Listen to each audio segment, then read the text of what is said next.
पे semiconductor mission.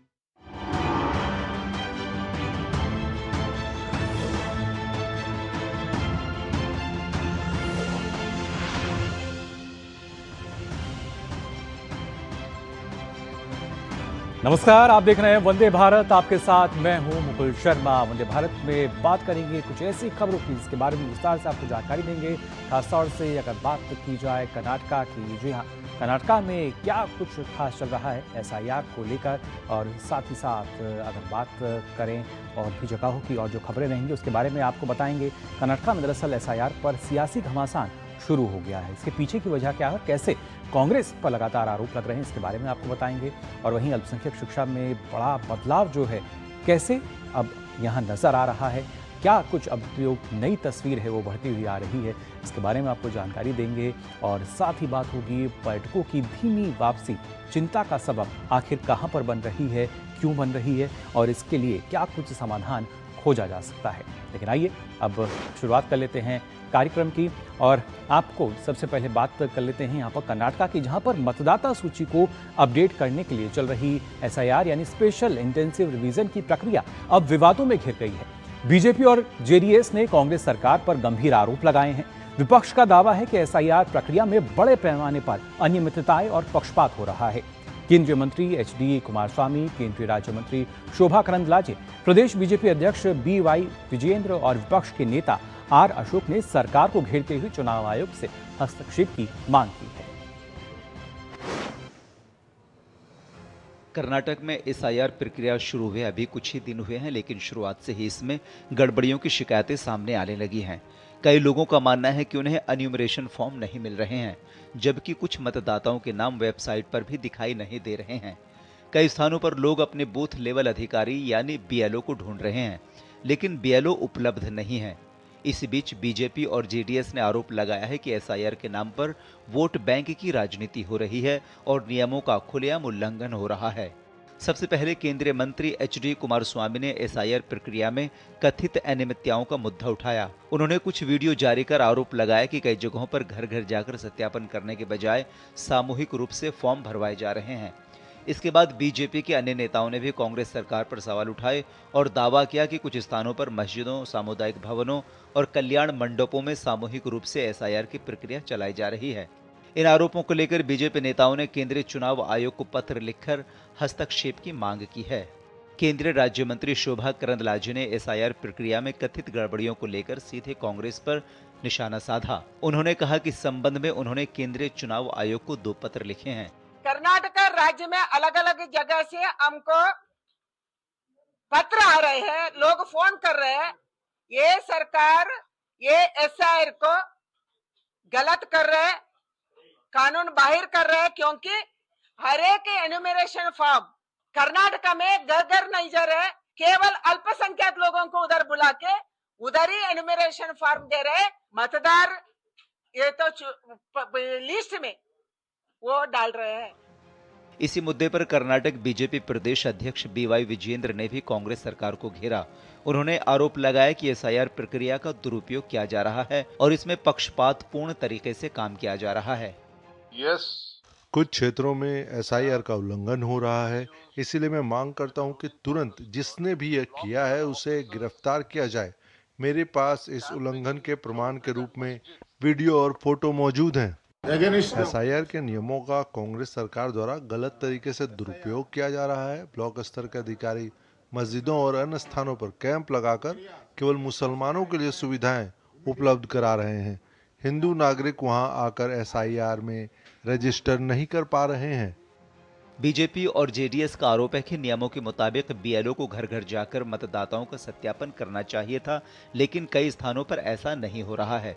विपक्ष का भी यह दावा है कि अधिकारियों पर राजनीतिक दबाव बनाया जा रहा है और पूरी प्रक्रिया की निष्पक्षता पर सवाल खड़े हो गए हैं।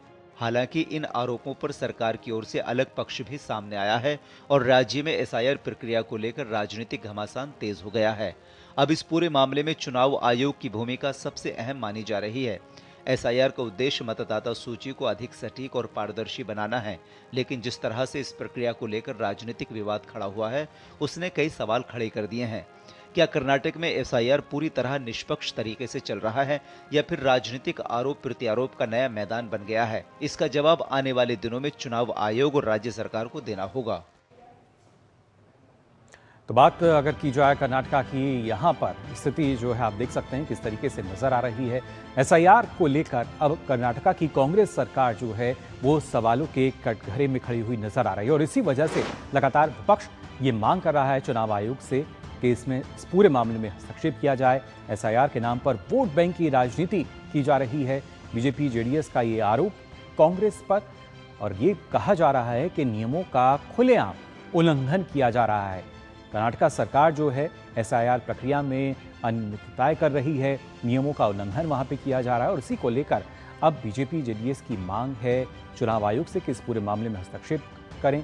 केंद्रीय मंत्री एच डी कुमारस्वामी ने एक वीडियो भी जारी किया जिसमें उन्होंने सीधे तौर पर कांग्रेस पर संगीन आरोप लगाए। और इस पर और जानकारी के लिए आप बता दें, बेंगलुरु से हमारे संवाददाता ज्योति दफेदार जो हैं वो हमारे साथ जुड़ चुकी हैं। ज्योति, जानना चाहेंगे आपसे, जिस तरीके से एसआईआर में लगातार अनियमितताओं की शिकायत यहाँ पर की जा रही है और जो मतदाता हैं उनका भी कहा गया कि या तो उनको फॉर्म ही नहीं मिल रहा और कहीं कहीं तो जो बीएलओ हैं वो भी नहीं है।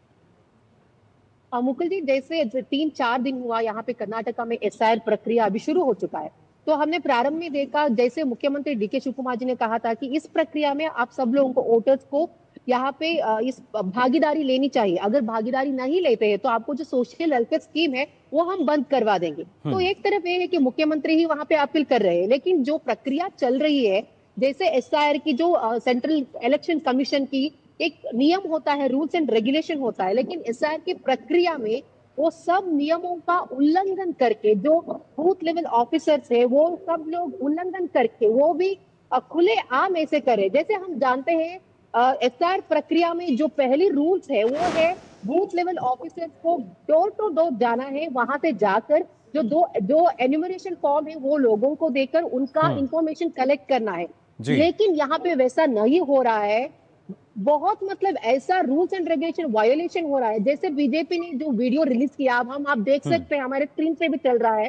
उन्होंने वहां पे कहा है कि बूथ लेवल ऑफिसर जो है घर घर जाने के बजाय एक मस्जिद या शादी मंडप या ऐसे हॉल, मैरिज हॉल, वहां पे जाकर लोगों को इकट्ठा कर वहां पे इंफॉर्मेशन कलेक्ट कर रहे हैं।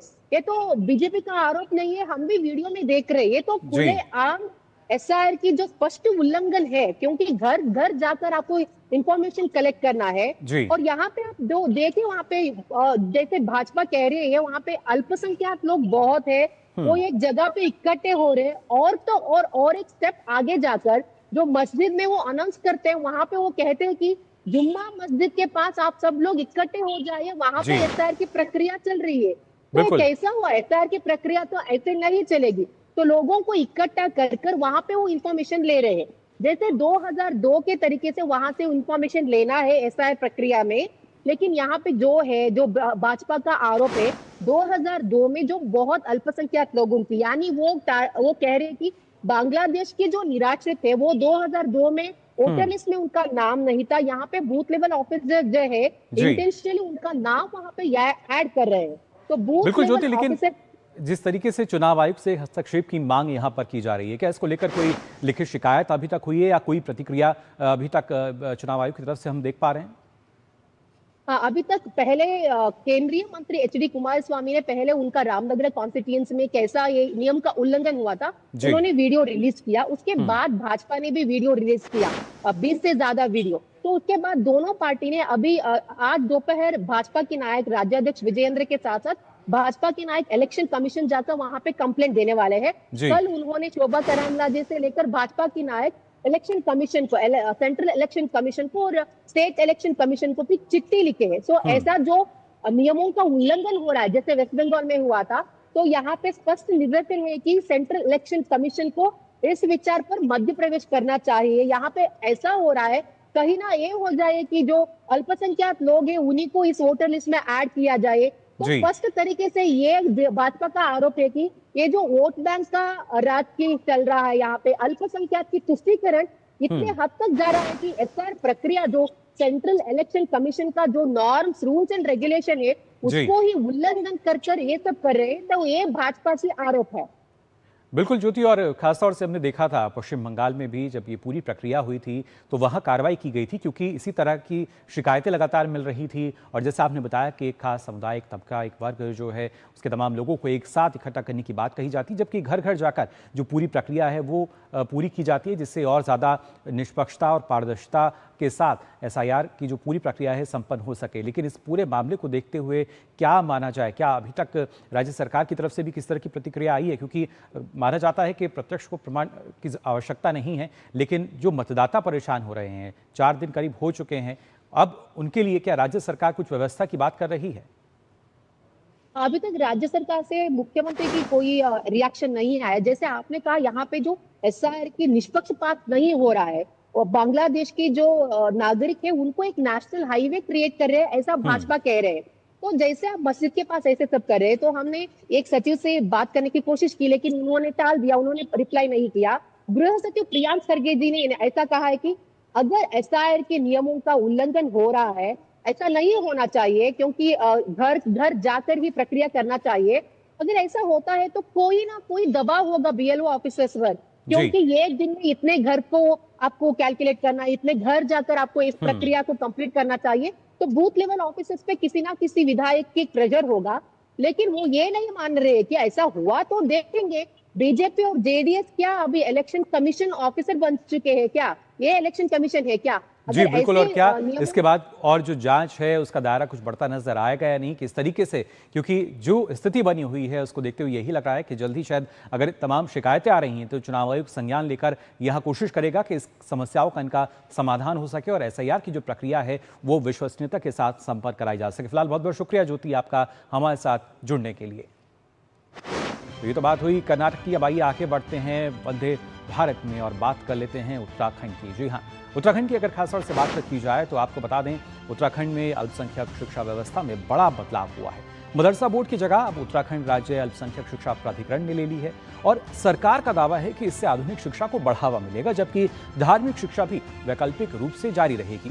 उत्तराखंड देश में ऐसा बदलाव करने वाला पहला राज्य बन गया है। क्या है ये नई व्यवस्था और इससे क्या बदलाव होंगे, आइए देखते हैं इस रिपोर्ट।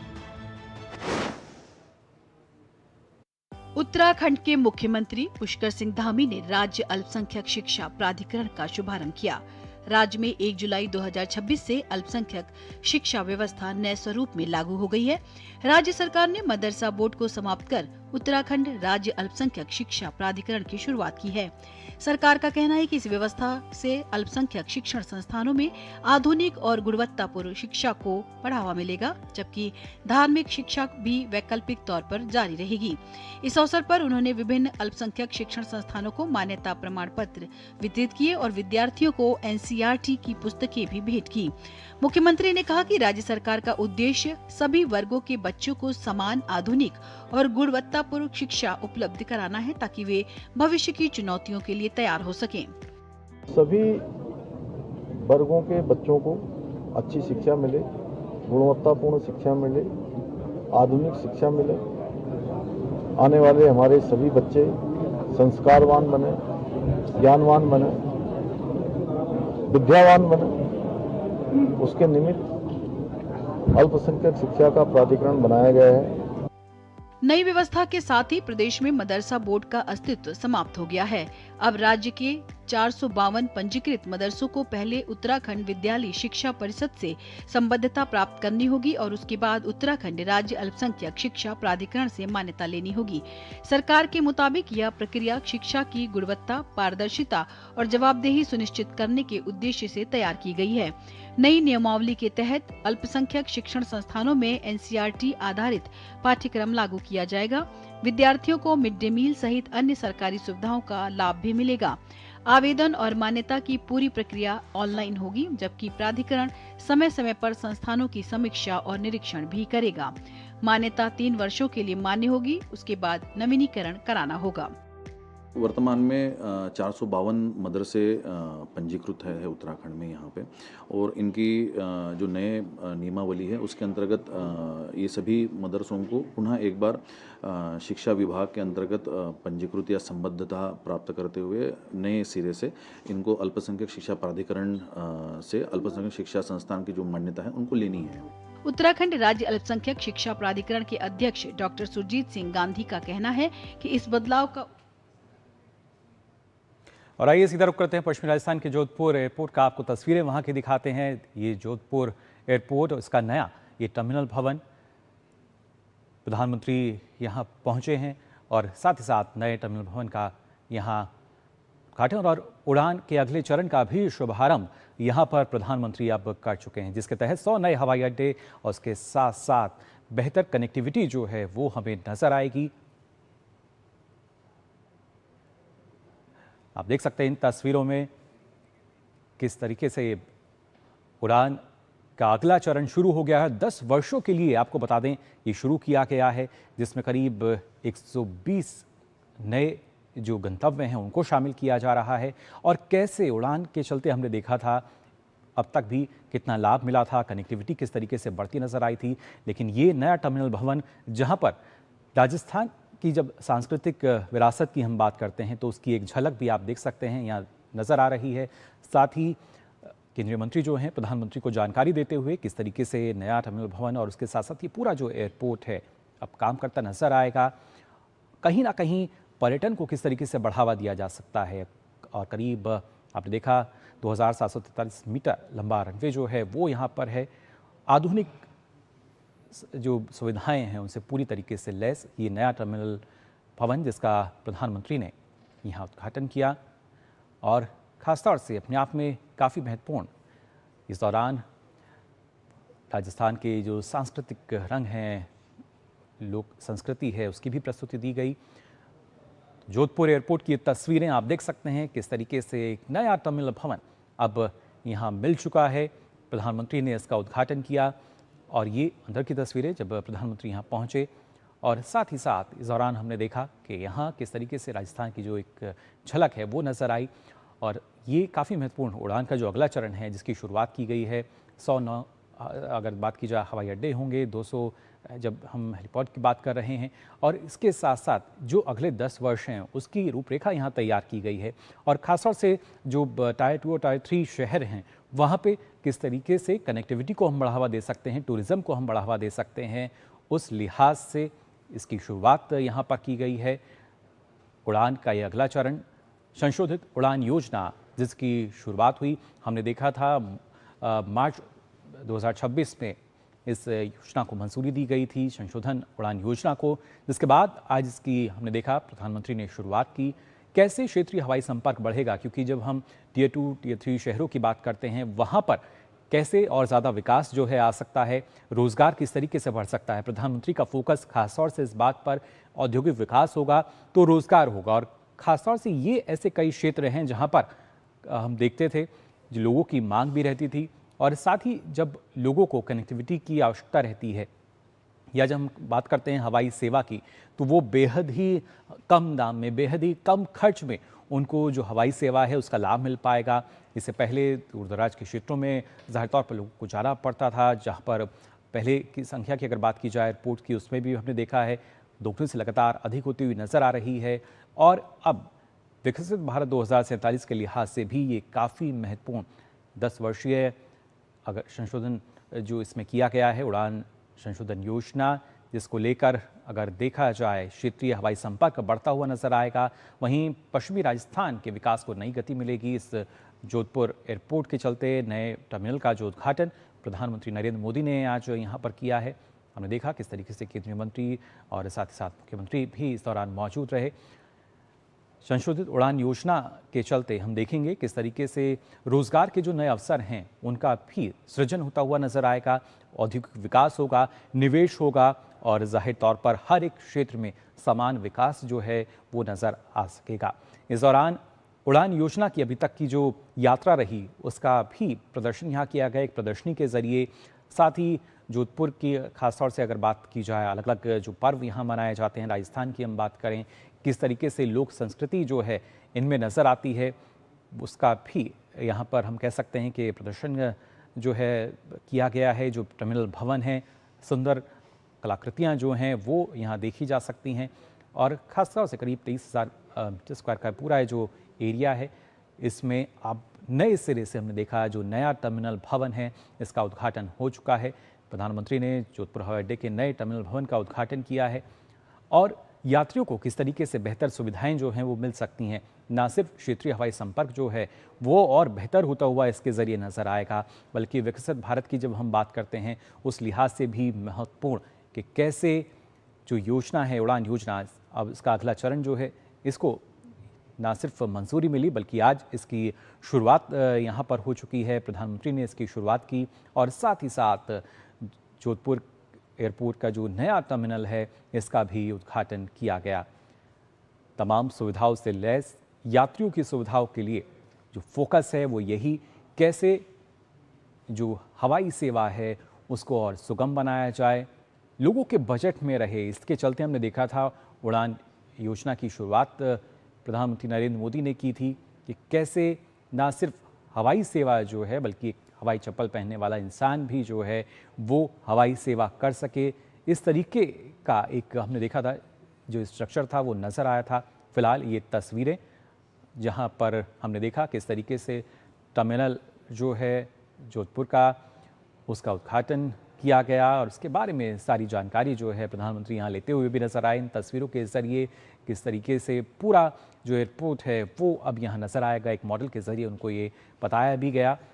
अच्छा लंबा जो रनवे है उसको तैयार यहाँ किया गया है और खासतौर से जब हम बात करते हैं संशोधन उड़ान योजना को लेकर, यानी कैसे इसका जो उड़ान योजना का अगला चरण है ये महत्वपूर्ण हो जाता है टियर 2 टियर 3 शहरों के लिए। अलग अलग फ़ायदे जो हैं वो यहाँ बढ़ते हुए नज़र आएंगे हमें इस योजना के चलते।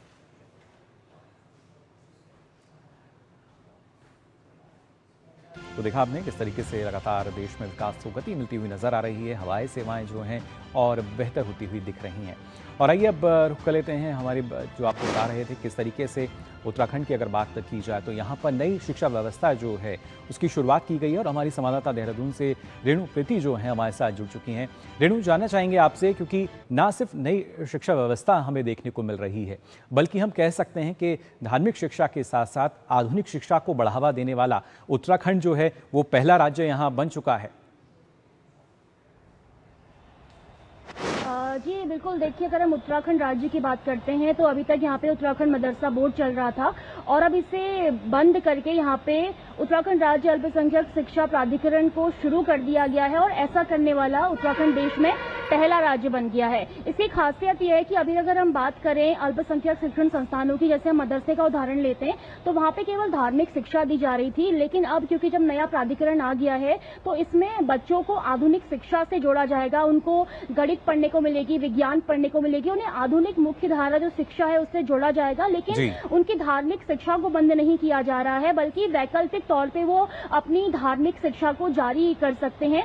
और इसके साथ मैं आपको एक और जानकारी दे दूं कि उत्तराखंड में अभी तक मुख्यमंत्री पुष्कर सिंह धामी ने, क्योंकि 1 जुलाई 2026 से इस प्राधिकरण की शुरुआत की गई है, तो 9 जो अल्पसंख्यक शिक्षण संस्थान है उनको मान्यता मिल गई है, जिसमें से 7 मदरसे हैं, एक सिख समुदाय का शिक्षण संस्थान है और एक जैन समुदाय का शिक्षण संस्थान है। और भारत में पहली बार ऐसा है कि कोई राज्य है जिसने जैन और सिख समुदाय के स्कूलों को मान्यता दी हो अल्पसंख्यक शिक्षण संस्थान से, तो ये बड़ी बात है अपने आप में। और कहीं ना कहीं ये बच्चों के बेहतर भविष्य के लिए ही है, क्योंकि अभी तक वो केवल अपनी धार्मिक शिक्षा पढ़ रहे थे, लेकिन अब वो अपनी आधुनिक शिक्षा को भी पढ़ेंगे और वैकल्पिक तौर पर अपनी धार्मिक शिक्षा को भी जारी रखेंगे। तो ये उनके भविष्य के लिए बहुत ही अच्छा एक फैसला माना जा रहा है और उत्तराखंड देश में करने वाला पहला राज्य है। और इसमें एक और खास बात यह है कि अगर मान लीजिए कोई सिख समुदाय का बच्चा है और वो यदि मुस्लिम समुदाय की शिक्षा लेना चाहता है या वो फिर जैन समुदाय की शिक्षा लेना चाहता है तो वैकल्पिक तौर पे वो उन विषयों को ले सकता है, यानी कि कोई भी अल्पसंख्यक बच्चा हो वो किसी भी धार्मिक शिक्षा को ले सकता है। जी बिल्कुल रेणु, यानी मान सकते हैं शिक्षा पर सबका अधिकार है और आधुनिक शिक्षा ये सरकार की जिम्मेदारी बन जाती है और सरकार अपनी जिम्मेदारी बखूबी निभाती हुई नजर आ रही है। बल्कि ये कहना गलत नहीं होगा कि कई दूसरे ऐसे राज्य हैं जिनके लिए कहीं ना कहीं ये एक मॉडल बनता हुआ नजर आएगा।